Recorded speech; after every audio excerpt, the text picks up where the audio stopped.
Welcome back to the Joe Miller Show, 1080 AM, 95.1 FM.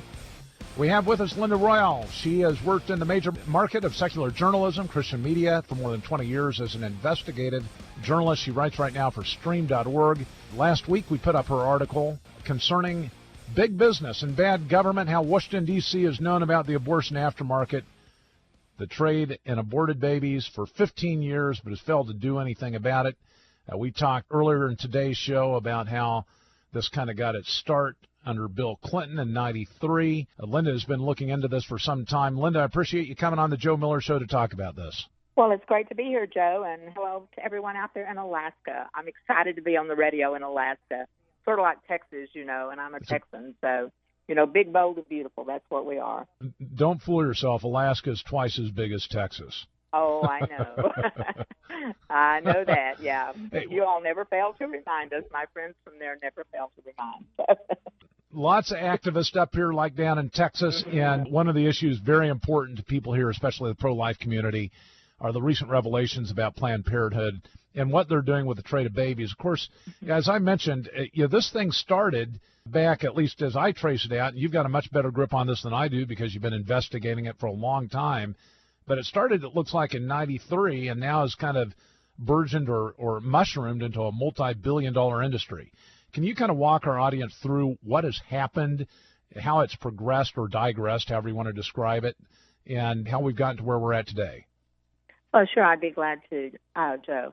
All of this really began in the 1950s when they discovered that they could formulate vaccines very successfully and very quickly using fetal material.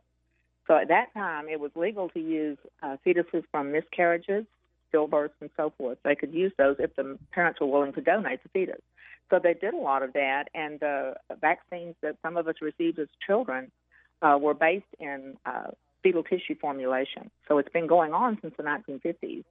However, the conservative presidents since that time, most especially Ronald Reagan, saw that if we ever allowed tissue to be used from elective abortions, it might actually create a bizarre industry where women would begin to have babies or become pregnant and have abortions for the purpose of rendering tissue for transplants and for experimentation. So he was concerned about that, and he actually stated that in his presidential order, where he said there will be no federal funding and it will be against the law to use fetal tissue from an elective abortion for experimentation of any kind. The presidents after him kept that order in place. And then Bill Clinton came into office in 1993, and he promptly wrote a presidential order negating the previous presidential orders. And he made it legal to use fetal tissue. He also funded NIH, the Department of Health and Human Services, to begin experimentation using fetal tissue. Not only that, he gave grants, federal grants, for tissue repositories to be created in various states. And in my extended report, I have the names of all those states. I can't recall them now. But when I researched this, I discovered that those are the very states where the abortion laws were the broadest, where you could have a later term abortion and, there wasn't as much control and so forth. So at that time, the federal government put in place all these tissue repositories, basically where the tissue is collected from the abortion clinic, it goes to these tissue repositories where it's sorted and batched and so forth. So fast forward from that point in time, in the year 2000, this had already become a thriving industry, worth several $1 million and actually $1 billion if you factor in the research being done at government-funded institutions. And it's not just here. Canada has experienced the same problem to a lesser degree, but they still have it. I visit with a journalist up there by the name of Celeste McGovern frequently about this, and she's tracked it up there too. So at the same time, we were having this ugly thing sort of push its head above the water, and a man by the name of Dean Alberti Jr. Made an outcry to a pro-life organization about what he was being required to do in the back room of an abortion clinic in Maryland. And basically it was that, late-term aborted babies were being born alive, and the doctor he was working for told him to kill these babies and render their tissue. And he wouldn't do it. The doctor drowned the babies and told this man to get on with his job, and it was just like his last straw. So he made an outcry, which resulted in an expose article by Connie Chung on 2020. Also, company by the name of Life Dynamics out of Denton, Texas. Like you said, we're Texans and we Alaskans are all over this kind of thing all the time. This guy got 50 manifests together from various companies throughout the United States ordering baby body parts from these laboratories. And he took those to Congress. He saw that every member of Congress got a copy of Alberti's testimony of these manifests, and they immediately called it a congressional hearing like they did recently.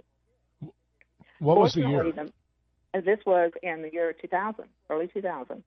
Fortunately, the head of this committee was an MD out of Oklahoma by the name of Tom Coburn. I actually have an interview scheduled with him this week. But he wrote something called House Bill 3980, which would had we enacted that House bill at the time, we would not have this problem today, because this bill tracks everything from the point of the abortion, beginning with the informed consent of the mother, all the way through to where the tissue went when it left the abortion clinic, to which laboratories, and all along the way there would have to be a manifest filed, all the way to the end product or the end use of the tissue, and any violation of filing that all along the way with the Department of Health and Human Services in Washington would have been subject to a $10,000 fine. Who actually stopped that legislation?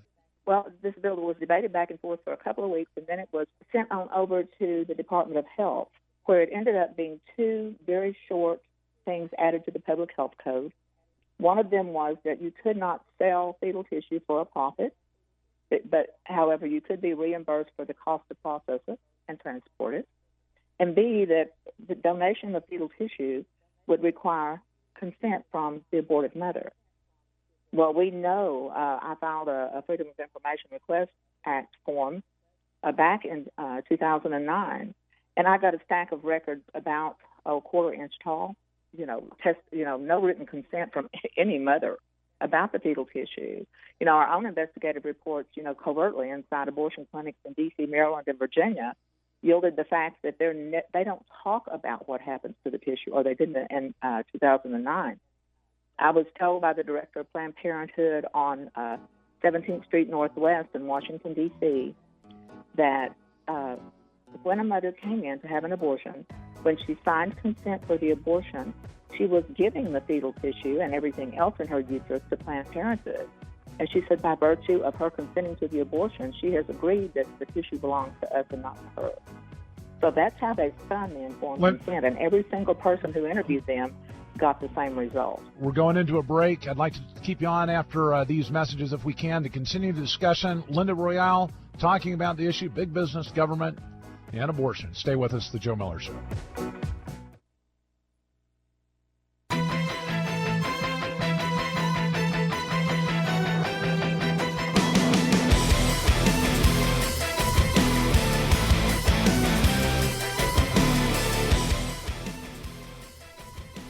Welcome back to the Joe Miller Show, KOAN Hot Talk, 1080 AM, 95.1 FM. The show is made possible by the McPherson Tax Defense Group, attorneys serving Alaska since 1978, 2 generations of tax defense attorneys. You can reach them at 1-800-BEAT-IRS or beatirs.com. That's BEATIRS.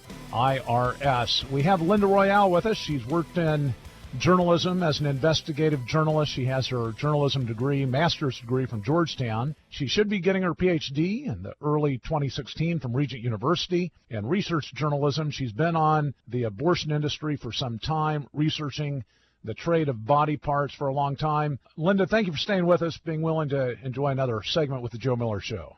Well, thank you, Joe. It's good to be here. Like I was telling you earlier, in 2009, I saw fit to step back from this investigation. A couple of very pertinent things happened. Under George W. Bush, he issued a moratorium that fetal tissue could not be used for stem cell research, and that the federal government would not fund research, using fetal tissue. Again, he reinforced that moratorium. Obama overturned that with his presidential order that he did in March, right after coming into office. And then he funded billions and billions of dollars again into NIH, just as Clinton had done. And he set up tissue repositories all over the United States to process the fetal tissue, and he just opened the industry up wide in 2009. So I had a good fix on it in 2009, but when I looked at what was happening, I thought, no way can anyone track this. So what I had hoped for, and what many of us who have followed this for a long time had hoped for, is that this monster would raise its head up again in a big way, and everyone would see, and that's what we've seen happen. Like, you'd asked me to describe the way they process body parts. That's part of what the videos with Planned Parenthood have described. With, You know, obviously, it's very difficult to watch, but they kind of give people an idea of what goes on within the clinics. Right. Let me just for a minute. What are we talking about as far as volume goes here? Are we talking about hundreds of thousands of babies and their parts? Are we talking about tens of thousands? Do you have a number that we can kind of, well, you can't wrap your mind around it, but at least give us an estimate? Well, we have no idea what percentage of the fetal tissue of the abortions go into the industry.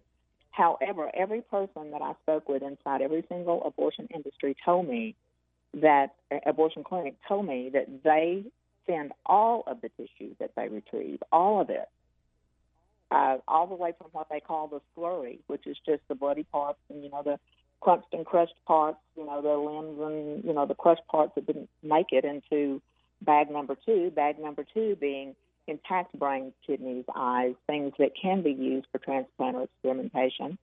And then, of course, in Maryland and in a lot of other states, they do abortions all the way up to 33 weeks, which is basically a fully formed baby. And those fetuses, they contribute, they sell basically totally intact with the blood type on the bag and the mother's health issues, if any, and everything's on the bag. And a lot of the tissue, from what we understand, is used in transplantation, like in livers. It only takes a small piece of liver tissue to create a liver transplant. So, if you or I want to sell part of our liver for transplant, it would be against the law. But these babies can, be ripped from their mother limb from limb, literally, and parted out like an automobile in a wrecking yard and sold to the highest bidder out in the liver transplant market. So that's what we're looking at here. And with the money that was infused into it in 2009, it's grown to a proportion that none of us can wrap our mind around. But if the 1.2-something million abortions that took place in the U.S. last year, even if half of that tissue went into the abortion industry and the abortion fetal tissue research industry even, we're talking, over 500,000 fetal bodies. And we suspect it's much more.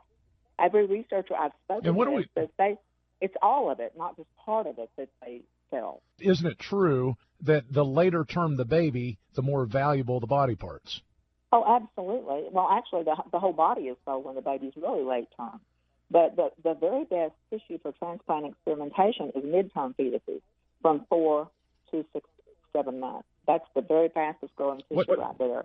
Investigative work, have you estimated the value of, and again, it's going to vary based upon the term, but how much money are we talking about? Okay, I can tell you that in 1999, a baby brain sold for $999, and I can tell you when I was looking and talking to brokerage companies in 2009, a baby brain was $2,500. At the time I fixed in 2009, it was an $85 billion industry, this abortion aftermarket. And speaking with another journalist friend the other day, it looks like we're looking at about a $500 billion industry now. I'm still putting together all the facts and details, and we'll have those on stream.org as soon as I get, it all the data gathered and get it organized and sorted into a readable fashion. We'll be publishing that. That's a huge number, and in fact, it's a percentage of the national economy. I can't recall what we're at right now. What are we at? 18 trillion? I haven't looked at it recently. Yeah. Right. And it's taxpayer dollars going for a lot of this, by the way. All of this research money, all of these repositories, tissue repositories, all the research laboratories, all the Planned Parenthood, all of it. It's federal money that we pay taxes on. So basically, taxpayers are funding this industry that's a quasi nonprofit. Really, my investigation in 2009 discovered that we uncovered the fact that more than half of it was commercialization. In other words, when the aborted baby leaves the clinic in the bag and goes out to be rendered out, who knows where it goes from there? They fill orders with these, just like you fill orders with auto parts. They'll fill an order. They'll have 800 brains, that they'll have an order for. And I've spoken with brokerage companies like the Stem Lines who do that. They broker them out, and they have a website. And my next report will have those website addresses where you can go and look at the baby body parts being sold on the open marketplace. So if some scientist I know that this is Denmark wants to buy a baby brain, he can do it. Now, I know that this is outside of kind of your investigative work, but have you done any reflection upon kind of where the people are at on this? I mean, how many people know this is going on, and what's the average response in the streets of America once they find out this is going on? Well, I of course have a website, and I've done an informal poll as well. My liberal friends are appalled. My rabid feminist cousin is beside herself. She's so angry about this. She feels like they've been duped. Abortion's been pushed to the feminists, and, I'm a feminist myself. I'm just a conservative. But, it's been pushed to a lot of people as being a socially acceptable and morally acceptable thing. And she said, maybe the way it was pitched to us is acceptable, but it's not acceptable this way. I have gay friends who have said, this is not acceptable to me. This is horrific. So anyone that cares about human rights is going to be appalled by what's happened. And that's been my finding. And the man on the street type interviews I've conducted, I have not found one single person that says this is not so, and I think this is okay. Not one single one. And I talk to dozens of people a day about this. Yeah, the conscience of America, if it's so seared that it doesn't react to this, there's real. But, you saw the vote today on cloture on Planned Parenthood defunding, and the darn thing failed. I mean, they weren't able to get the 60 votes necessary to send it to a vote. So the Democrats are obviously, and this is primarily, there are a couple of Republicans that are apparently in on that vote to not allow it to go forward. But the fact of it is primarily the Democratic Party that has kept this thing in play. The Republicans have certainly enabled it to get to where we're at today. They could have defunded Planned Parenthood a long time ago. They could have made a stop when they owned the Congress and the presidency back in the 1990s. They didn't, or I'm sorry, in the in the George Bush era, the 2 terms that he had. But frankly, when you look at the news that's out now about Planned Parenthood, everybody should have seen it by now, and yet you still have Democrats standing beside Planned Parenthood saying it's a great organization, they need our tax dollars. I think this is an unprecedented opportunity to really hit back hard, because I think the average American, like you found even amongst the left, these people are outraged over what they hear. Time to defund. I appreciate your efforts in getting the truth out on this, Linda. Well, most people don't realize this comes under presidential auspices. This is not a Congress or a Senate thing. The president's the one who decides whether or not we can do this, and he's the one that decides on the funding for the Department of Health and Human Services, of which the National Institute of Health is part of that. He also decides what Planned Parenthood gets and they don't get. So this goes back to the main chair and the main office. The Congress has the capacity to defund, and they ought to get a backbone and do it. But absolutely, the president, especially, look at what Bill Clinton did in 93 to bring this about. Linda, thanks again for being on the Joe Miller Show. Appreciate your work. We'll have you back on as your investigative journalism continues on this. Okay, thanks again. Thank you so much, Joe. Bye-bye. Stay with us. The Joe Miller Show, back after this.